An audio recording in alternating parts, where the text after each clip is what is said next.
Assalamualaikum warahmatullahi wabarakatuh. Perkenalkan, nama saya Rindi Munjaroah, NIM I00200011 dari kelas PAF 04. Pada kesempatan ini, saya akan menyampaikan tauhid kultum tentang hakikat dan keutamaan tauhid. Pertama-tama, marilah kita panjatkan puji syukur kehadirat Allah SWT yang telah memberikan rahmat, hidayah serta inayahnya sehingga pada kesempatan kali ini kita masih sehat-sehat. Amin amin ya rabbal alamin. Kali ini saya akan menyampaikan kultum tentang hakikat dan keutamaan tauhid. Apa itu tauhid? Tauhid adalah tujuan diciptakannya alam semesta. Para rasul diutus untuk mendakwahkannya. Kenapa? Karena Al-Quran memberikan perhatian yang sangat besar dalam masalah tauhid. Di sebagian besar surat-surat yang terdapat di dalam Al-Quran, Allah telah menerangkan bahwa lawannya, yaitu syirik bagi pribadi dan masyarakat. Karena syirik merupakan sebab kehancuran di dunia dan kekal di dalam neraka. Sesungguhnya seluruh Rasul mempunyai dakwah mereka dengan tauhid. Allah Ta'ala berfirman, yang artinya, dan tidaklah kami mengutus seseorang Rasul sebelum dirimu, kecuali kami wahyukan kepadanya, tidak ada sesembahan yang benar kecuali aku, maka sembahlah aku saja. Quran Surat Al-Anbiya ayat 25. Rasulullah SAW tinggal di Mekah selama 13 tahun dan mendakwai kaumnya agar supaya bertauhid. Beliau pun mendidik para pengikutnya meskipun yang masih belia untuk mentauhidkannya, sebagaimana ketika beliau berpesan kepada keponakannya, yaitu Ibnu Abbas radhiyallahu anhu, apabila kamu meminta maka mintalah kepada Allah, dan apabila kamu minta pertolongan maka mintalah pertolongan kepada Allah. Hadis riwayat Tirmizi. Tauhid inilah yang menjadi intisari dan hakikat ajaran agama Islam yang tidak akan diterima amal apapun tanpanya. Rasulullah SAW telah mengajarkan kepada para sahabatnya untuk memulai dakwah mereka dengan tauhid. Beliau bersabda kepada Mu'adz bin Jabal radhiyallahu anhu pada saat mereka mengutusnya ke negeri Yaman, jadikanlah dakwah yang pertama kali kamu serukan agar syahadat la ilaha illallah, dalam sebuah riwayat yang dikatakan supaya mereka mentauhidkan Allah. Muttafaq alaih. Tauhid tercermin dalam dua kalimat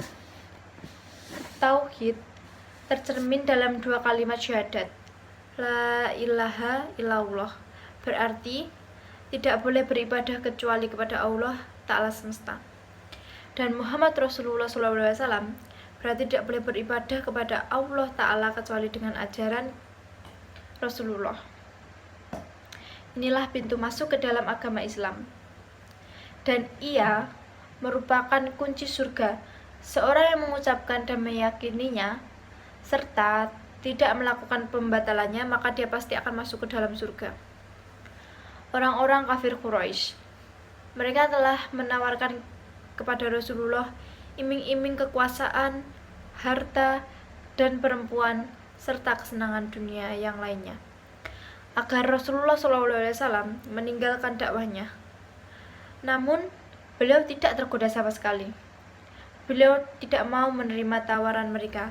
Beliau tetap teguh pada pendiriannya, yaitu menjalankan dakwah bersama para sahabatnya hingga harus merasakan berbagai macam gangguan dan tekanan.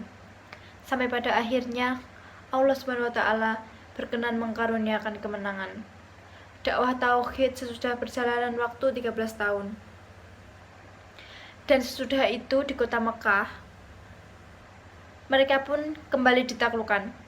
Berhala-berhala pun dihancurkannya seraya Rasulullah SAW membaca ayat yang artinya, telah datang kebenaran dan lenyaplah kebatilan. Sesungguhnya kebatilan itu pasti akan sirna.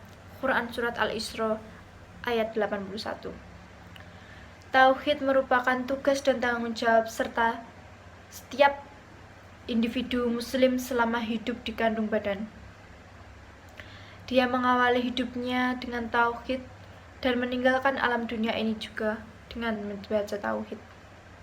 Demikian pula, kewajibannya seumur hidup adalah menegakkan nilai-nilai tauhid dan mendakwahkannya. Dan hanya tauhidlah yang bisa menyatukan kaum muslimin.